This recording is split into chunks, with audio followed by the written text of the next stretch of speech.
घडेन्जल बानी 13 जुन 2026। प्रिय आमा बाबा, युवा नानुहरू, हजुरहरू सबैमा मङ्गल एवं कल्याणको कामना गर्दै आजको घडेन्जल बानीतर्फ प्रवेश गर्ने अनुमति चाहन्छु। आजको घडेन्जल बानीको शीर्षक रहेको छ झुटो कुरा। एक दिनको कुरा हो, एकजना धनी मान्छेले गरिब छिमेकीलाई आफ्नो सुनको सिक्री चोरेको आरोप लगाउँछ।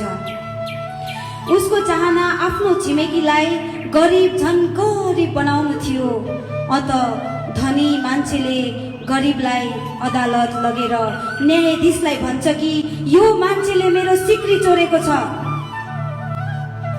न्यायाधीशले सोध्नुहुन्छ, तपाईको सुनको सिक्री चोरेको प्रमाण चाहिँ के छ? मैले आफै देखेको हो भनेर धनी मान्छेले उत्तर दिन्छ।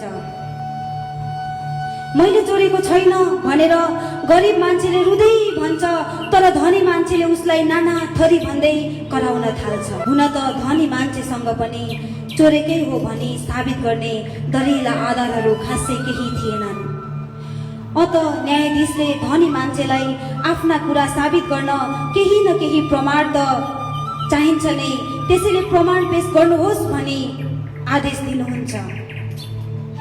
त्यतिखेर धनी मान्छेलाई एउटा जुक्ति आयो अनि धनी मान्छेले छिमेकीतर्फ फर्केर भन्छ, यदि आफूले चोरेको होइन भने म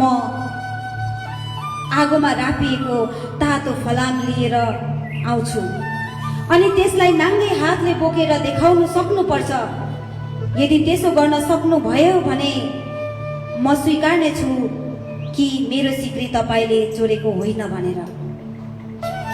त्यही समय गरिब छिमेकीले सोध्छ, के आगोको रापले रातो भइरहेको फलाम समाउन सक्नु नै सत्य साबित हुनु हो?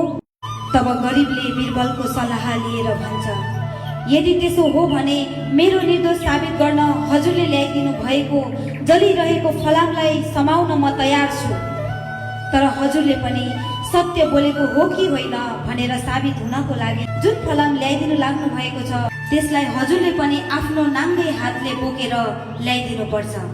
वास्तवमा गरिबको तर्क सही थियो, किनकि जलिरहेको फलाम समाउनु नै सत्य साबित हुनु हो भने आफूले बोलेको कुरा सत्य हो भनेर साबित गर्नको लागि धनी मान्छेले पनि जलिरहेको फलाम समाउन सक्नुपर्छ। निकै राम्रो चित्त बुझ्यो र न्यायाधीशले त्यसै होस् भने गरिबको कुरालाई समर्थन गरे। तुरुन्तै धनी मान्छेले क्षमा माग्दै भन्छ कि खासमा मैले ढाँटेको थिएँ, तर आज म आफ्नो जालमा नराम्ररी आफै फसे। म एकदमै क्षमा चाहन्छु। त्यसपछि न्यायाधीशले ती धनी मान्छेलाई भन्नुहुन्छ, आफ्नो गल्ती बापत 10 वटा सुनको सिक्री गरिबलाई दिनु भनी आदेश दिँदै फैसला सुनाउनुहुन्छ। नैतिक शिक्षा। प्रियजन, यहाँ कथा सकिएको छ, तर यो कथाबाट सिक्नुपर्ने पाठ यो हो कि झुटो कुरालाई सत्य बनाउन जति नै प्रयास गरिए पनि कहीँ न कहीँ झुटो हो भनेर देखा परेरै छोड्छ। झुटो कुरा जति ढाके पनि ढाकिन्न, सत्य सत्य नै साबित हुन्छ। यसर्थ सत्यलाई दबाएर झुटको सहारा कहिल्यै नलिनु, सत्यलाई सधैँ सिरोपर गरी अगाडि बढ्नुपर्छ। जय प्रेम, विथ लभ एन्ड ब्लेसिङ्स गुरु हजुर।